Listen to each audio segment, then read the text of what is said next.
Boa tarde, prezados e prezadas ouvintes. Mais uma vez aqui estamos em nome da Sociedade Espírita Joana de Ângeles para trazermos até você uma mensagem edificante à luz da doutrina espírita. Esse programa, Uma Razão para Viver, vai ao ar todos os sábados e nós temos muito prazer em estar realizando essa programação. Hoje nós vamos falar sobre um tema que ele é muito importante para a vida do espírito encarnado, que é a falência encarnatória. E no decorrer da nossa fala, vocês compreenderão a importância desse tema. Nós queremos iniciar lhe fazendo uma pergunta. Você sabia que nós temos uma programação quando nós reencarnamos? Pois é. Há o conhecimento geral entre os espíritas que nós programamos nossa vida para resgatar os débitos e evoluirmos. E quanto a essa questão, é importante entender que a capacidade e a possibilidade de programar a nova encarnação varia conforme nós queremos, e ela se amplia na medida em que o espírito evolui.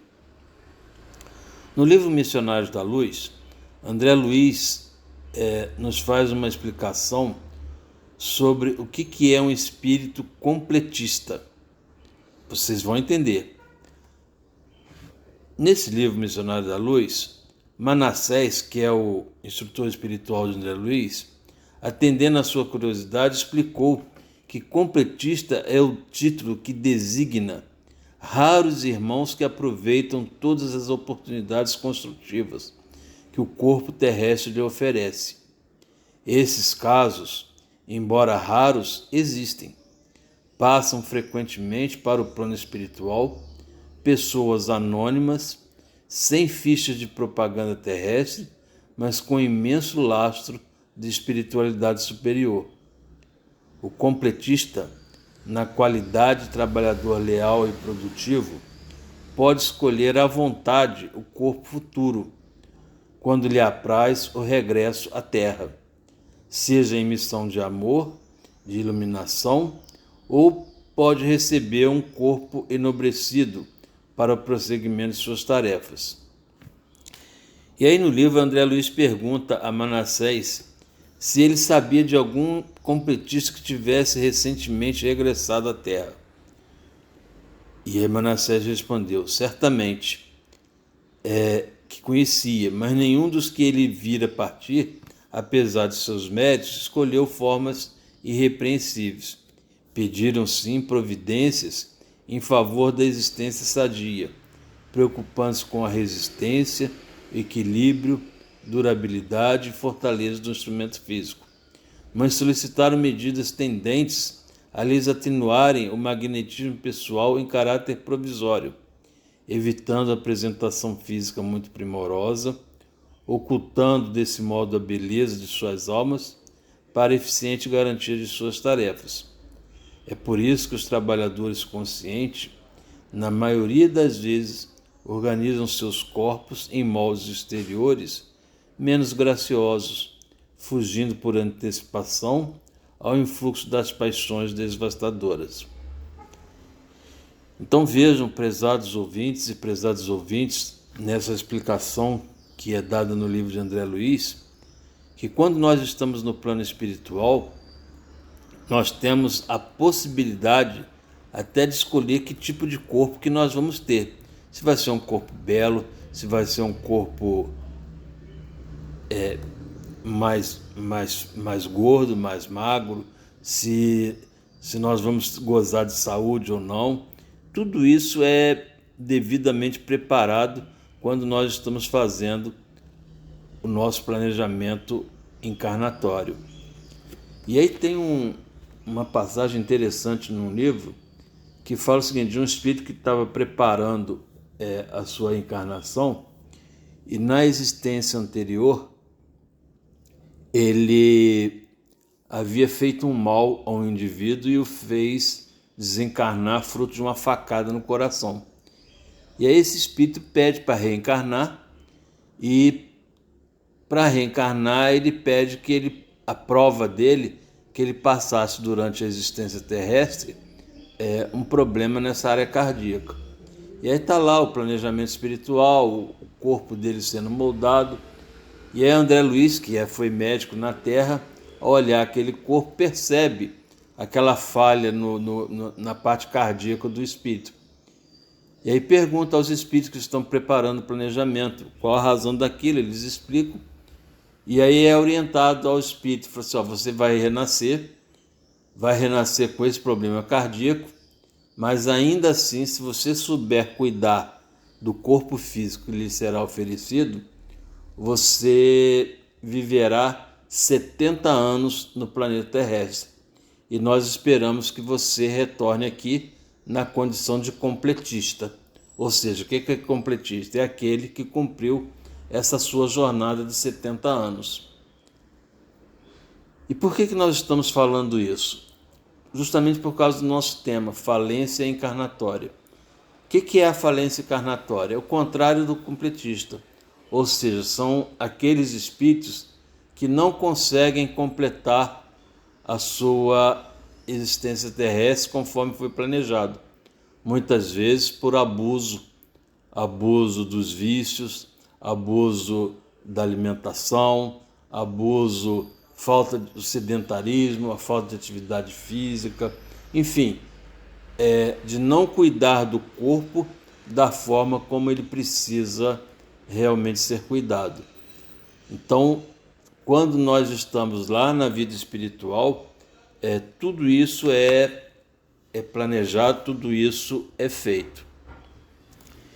E na revista do Reformador, em novembro de 2012, nos é alertado o seguinte, que é alarmante a quantidade de espíritos que retornam à parte espiritual sem haverem conquistado progresso significativo, sem haverem feito aquilo que foi planejado. E isso faz com que, muitas vezes, aquela existência, não vou dizer que ela seja perdida, mas ela fica incompleta. E aí o espírito precisa, após o seu desencarne, ele precisa retornar ao plano físico para completar muitas vezes o que lhe falta. E aí o que essa matéria nos fala é o seguinte, que normalmente essa questão do espírito retornar com falência encarnatória se deve pela falta de conhecimento. A falta de conhecimento há 3 perguntas básicas, 3 perguntas latentes na consciência de todos aqueles que são intelectualmente capazes. Que perguntas são essas? De onde viemos? Por que existimos? E para que estamos aqui? Qual é a nossa... Para onde iremos após a morte? Repetindo, 3 perguntas fundamentais para todo ser humano encarnado. De onde viemos? Por que existimos? E para onde iremos após espíritos desencarnados? Tudo isso são coisas que nós iremos conversar detalhadamente. Nós falávamos das 3 perguntas básicas que todo espírito deve se fazer. De onde viemos, por que existimos e para onde iremos após o nosso desencarne. Então vamos por parte. De onde viemos? Segundo os espíritos superiores, Deus criou todos os espíritos simples e ignorantes, sem saber. E a cada um deu determinada missão com o fim de esclarecê-los e de os fazerem chegar progressivamente à perfeição, pelo conhecimento da verdade, para aproximá-los de si. Passando pelas provas que Deus lhes impõe, é que os espíritos adquirem aquele conhecimento. Uns aceitam submissos e chegam mais depressa à meta, outros só a suportam murmurando, e pela falta em que desse modo incorrem, permanecem afastados da prometida felicidade.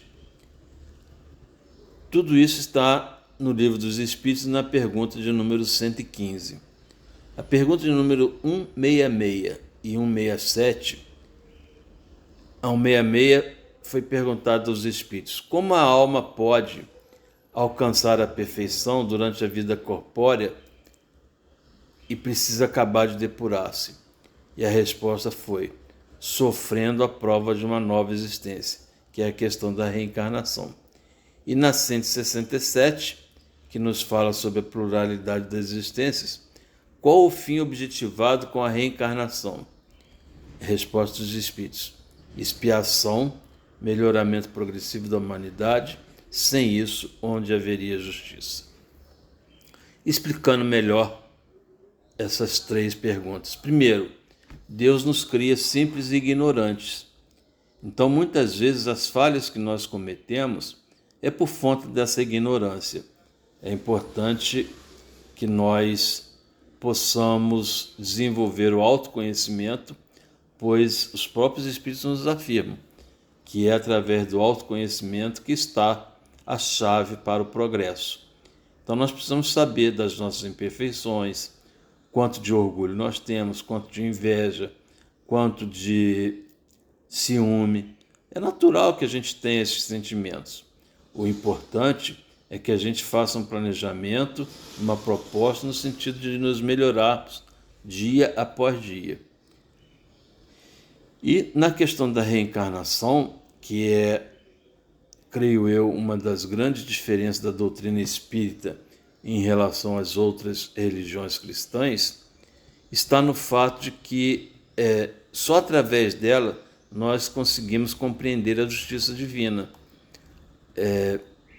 de forma tal que a cada existência que nós vamos tendo que nos depurar para podermos melhorar. Bom, a segunda pergunta é o porquê existimos. A encarnação é necessária ao duplo progresso moral e progresso intelectual. Ao progresso intelectual pela atividade obrigatória do trabalho, ao progresso moral pela necessidade recíproca dos homens entre si. Está na obra Céu e Inferno, capítulo 3, número 8. Então vejam, durante a nossa caminhada, nós precisamos experimentar dois tipos de progresso: o progresso moral e o progresso intelectual. O progresso intelectual ele virá através do nosso trabalho, através do conhecimento, através do estudo. E o progresso moral, que esse é o grande desafio da nossa sociedade, está justamente na questão quando fala dessa necessidade recíproca. Nós fomos criados para vivermos em sociedade. Nós fomos criados para ajudarmos mutuamente. E, infelizmente, nem sempre isso é possível. E a finalidade da reencarnação é que a gente possa cumprir uma expiação, uma prova e uma missão. A expiação consiste nos sofrimentos físicos e morais que são consequentes a uma falta. A expiação é a pena imposta ao malfeitor que comete um crime.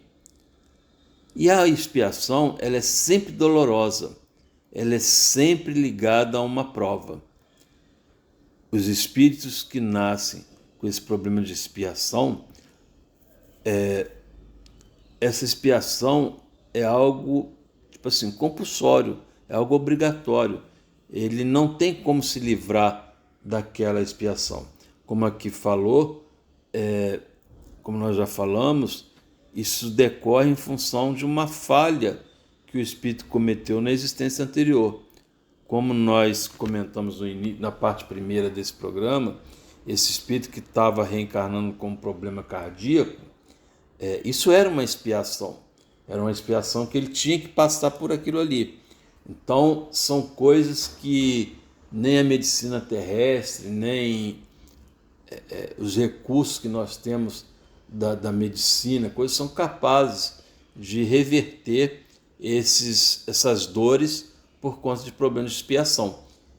E aí que a gente consegue encontrar muita explicação, por exemplo, para as crianças que nascem com problemas mentais, com problemas físicos. Às vezes uma criança recém-nascida, cheia de problema, que falta ela pode ter cometido para nascer naquela condição. E como nos afirma os Espíritos, assim, se nós procurarmos nessa existência, não encontrarmos a causa do problema em si, devemos procurar uma existência anterior. Então, esses que já nascem com problema, com certeza, eles trazem de uma existência anterior alguma coisa que eles precisam expiar, alguma coisa que eles precisam reparar. Já a prova são uma série de situações apresentadas aos espíritos objetivando o seu crescimento, através do esforço próprio, das lutas e do sacrifício. E aí ele vai burilando a sua personalidade, desenvolvendo a sua inteligência e iluminando espiritualmente. A prova é a luta que ensina ao discípulo rebelde e preguiçoso a estrada do trabalho e da edificação espiritual. A característica da prova é que ela não está necessariamente vinculada a uma falta. Nem sempre ela é dolorosa, embora possa ser, e representa sempre uma luta para o crescimento pessoal. Por que ela nem sempre é dolorosa, embora possa ser? Conforme nos afirmou os Espíritos Superiores na pergunta do Livro dos Espíritos, quando fala o seguinte: uns aceitam submissos essas provas e chegam mais depressa, outros só suportam murmurando. Então, quanto mais nós tivermos resignação, quanto mais nós compreendermos aquela dificuldade pela qual estamos passando, mais fácil será a nossa existência. Então vejam que nós temos que estudar, nós temos que nos aprimorar para que nós possamos evoluir. E para onde nós iremos após a morte? Nós voltamos a ser espírito, voltamos ao mundo dos espíritos, para que a gente possa continuar a nossa caminhada. Muitas vezes no plano espiritual nós também temos o nosso momento de aprendizado. E aí, depois desse aprendizado na vida espiritual, o espírito recebe uma oportunidade dele poder provar, não para os outros, mas provar para si mesmo, de que ele evoluiu, de que ele aprendeu e ele está pronto para a batalha. Então, por isso o nome prova. É como se nós estivéssemos numa escola. A gente estuda e faz uma prova para ver se passa de ano. A vida terrestre não é diferente. A gente passa pelas dificuldades, passa pela prova, aprende lá no plano espiritual e vem aqui para a gente poder provar que nós aprendemos. Então agora você já sabe de onde nós viemos, por que nós existimos e para onde nós iremos após a nossa existência. E assim sendo, fica muito mais fácil ao espírito encarnado compreender a necessidade que ele tem desse progresso moral, a necessidade que ele tem de evoluir, de progredir e de melhorar. Lembrando que a Sociedade Espírita Joana de Ângeles fica na Travessa Paulino Alves Tavares, número 145, no bairro da Vila Isabel. As nossas reuniões públicas ocorrem todas as segundas e quintas, a partir das 20 horas. Se você quiser conhecer um pouco mais sobre a doutrina espírita, venha nos visitar. Pode chegar ali por volta das 19h30, por aí, que a gente sempre tem um momento de música, um momento de relaxamento, que nos ajuda na melhor concentração para que a gente possa aproveitar os ensinamentos que a doutrina espírita nos apresenta. E por falar em ensinamento, vamos falar sobre algo muito importante para que nós possamos viver de forma plena a nossa existência e não chegarmos ao plano espiritual como falidos e preferencialmente como espíritas completistas. Falar sobre o livre-arbítrio, que são as escolhas. Todos nós temos o livre-arbítrio. O ser humano não é fatalmente levado ao mal. Os atos que pratica não foram previamente determinados.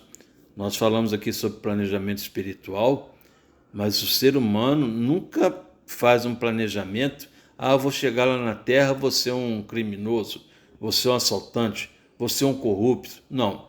Essas deficiências morais, elas são fruto da nossa imperfeição. E o livre-arbítrio existe para que, como encarnado na faculdade de ceder ou de resistir ao afastamento, todos nós temos voluntariamente submetido. E assim, cabe à educação combater essas más tendências. Isso é o grande esforço que o indivíduo precisa fazer durante a vida terrestre. Essa educação, essa vontade realmente de se melhorar. E pelos conhecimentos das leis que regem a natureza moral, chega-se a modificá-la. Se nós quisermos conhecer as leis morais, não há melhor caminho senão o Evangelho do Cristo. Dentro da doutrina espírita, nós temos o Evangelho segundo o Espiritismo. Os católicos têm a Bíblia, o evangélico também, não importa. O importante é que realmente nós levemos os conhecimentos espíritas, os conhecimentos para a nossa vida. A prática do perdão, a prática da humildade, uma questão importantíssima na nossa existência que muitas vezes nós não conseguimos nos livrar, que é a questão do desprendimento da vida material. Quantos problemas ocorrem por falta desse desprendimento? É necessário que nós desenvolvamos um sentimento de fraternidade, compaixão pelo próximo. Nós entendemos o seguinte: as nossas vidas estão todas interligadas e nós precisamos nos ajudar mutuamente para que a gente possa progredir, para que a gente possa evoluir. Que a gente sabe o seguinte, que desprendido da matéria e no estado de erraticidade, o espírito procede à escolha de suas futuras existências, como nós já comentamos aqui no início do nosso programa. Então, muitos problemas pelo qual você está passando, talvez aquele pai, aquela mãe que você talvez não desejaria tanto, aquele esposo, aquela mulher, o seu vizinho, o seu trabalho, talvez isso tenha sido escolhido por você para que você possa viver tendo esse aprendizado. Se o homem não tivesse o livre-arbítrio, não teria nem culpa por praticar o mal, nem o mérito em fazer o bem. Ou seja, nós precisamos ter esse livre-arbítrio, nós não somos uma máquina. E nenhuma desculpa nós podemos dar quanto à prática dos nossos delitos. Na verdade, nós precisamos compreender que toda essa questão do livre-arbítrio está relacionada à nossa capacidade de escolha. E o que é importante nós sabermos é o seguinte: como nós já dissemos, ninguém está fatalmente ligado ao mal. Assim, é importante nós pensarmos o seguinte: a questão da fatalidade, que muitos chamam de destino. A fatalidade como vulgarmente entendida, será que existe? A fatalidade supõe a decisão prévia e irrevogável de todos os sucessos da vida, qualquer que seja a importância deles. Se isso existisse, a ordem das coisas, o homem seria igual a uma máquina sem vontade. De que lhe serviria a inteligência, desde que houvesse de estar invariavelmente dominado em todos os seus atos pela força do destino? Então, essa fatalidade, esse destino, nem sempre é fruto das nossas capacidades. Assim, o que você precisa ter em vista é o seguinte: o sucesso, o fracasso são coisas da vida, são coisas que muitas vezes a gente não escolhe. Mas a fatalidade não é uma palavra vã. Ela existe na posição que o homem ocupa na Terra e nas funções em que desempenha, em consequência do gênero de vida que o espírito escolheu. Então, voltando àquele exemplo que nós demos no início do nosso programa, o espírito que nasce com um problema cardíaco. Aquilo ali é uma fatalidade. Aquilo ali está destinado, ele não tem como fazer. Principalmente nos casos de expiação, a fatalidade ela tem a sua razão de ser. Ou seja, o espírito sofre fatalmente todas as dificuldades da existência e todas as tendências que lhes são inerentes. Mas é importante nós lembrarmos o seguinte: nunca há fatalidade nos atos da vida moral. Vou repetir: nunca há fatalidade nos atos da vida moral. O que isso significa? Isso significa que não há fatalidade tipo assim, eu vou ser um bandido, eu vou nascer e vou ser corrupto, eu vou nascer e vou odiar as pessoas. Não, isso não procede. Isso não é fatalidade. Isso é fruto de escolha. Se é fruto de escolha, nós podemos escolher comportar-se assim ou não. Aí está no livre-arbítrio, está na capacidade de cada um. E no que concerne à morte, o homem se acha submetido em absoluta e inexorável lei da fatalidade.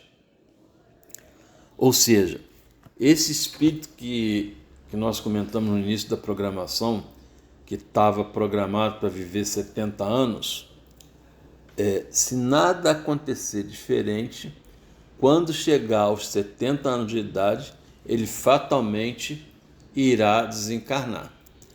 Mas aí também é importante nós termos em mente o seguinte: isso não é uma questão irreversível. Ele pode nascer com uma programação para 70 anos e desencarnar com 50, como pode estar previsto viver 70 anos e desencarnar com 80. Isso vai depender de quê? Isso vai depender fundamentalmente de como ele vive a sua vida terrestre. Se ele vive de forma abusiva, se ele vive abusando do corpo, tudo, ele volta antes, e aí que nós falamos da falência encarnatória. Ele chega lá, ficou faltando 20 anos para ele completar a sua existência. Ou pode ser que ele seja um espírito que trabalha tanto em favor do bem, que ele acaba ganhando o que nós chamamos de moratória, ou seja, você pode viver mais 10 anos. Mas certo é que a fatalidade em relação a essa questão do desencarne é em função da providência divina. Assim, façamos todos os esforços para este planeta não voltarmos após a presente estada e para merecermos e repousar em um mundo melhor, em um desses mundos privilegiados, onde não nos lembremos mais da passagem por aqui, senão como um exílio temporário. Então são situações que a gente pode perfeitamente nos esforçarmos, trabalhar para que a gente possa evoluir. Finalizando a nossa apresentação do programa de hoje, nós queremos aqui fazer um rápido resumo. Se você que está nos ouvindo registrar isso que nós vamos falar aqui agora, é o suficiente. Primeiro, saber que nós fazemos uma programação da nossa reencarnação, que nessa programação nós colocamos as nossas provas, as nossas expiações, para que nós possamos nos melhorar. E o grande objetivo do espírito encarnante é que nós possamos finalizar a nossa existência como um espírito completista, ou seja, aquele que completou, aquele que cumpriu toda a sua tarefa, tudo aquilo que estava programado. Entretanto, o que se sabe hoje é que a grande maioria dos espíritos que retornam à pátria espiritual retornam numa condição alarmante de falência encarnatória, ou seja, são aqueles espíritos que não aproveitam a existência terrestre para cumprirem a sua jornada. E que tudo isso que nós falamos está sujeito ao livre-arbítrio do indivíduo, às nossas escolhas, que nós não somos fatalmente levados ao mal, que nós precisamos conhecer as leis morais, precisamos praticar a fraternidade, a compaixão, o desprendimento, o perdão, a humildade, enfim, praticarmos os ensinamentos que Jesus nos deixou. Que nós precisamos, com certeza, nos melhorarmos. Nós precisamos também saber que a questão da fatalidade, ela não necessariamente existe, entretanto, há condições da vida que realmente ocorrem, principalmente nos casos de expiação. Então nós esperamos que você, ao ouvir o que nós acabamos de expor, que você possa refletir, que você possa analisar e assim se melhorar, para que você possa realmente retornar à parte espiritual como um completista. É o nosso desejo.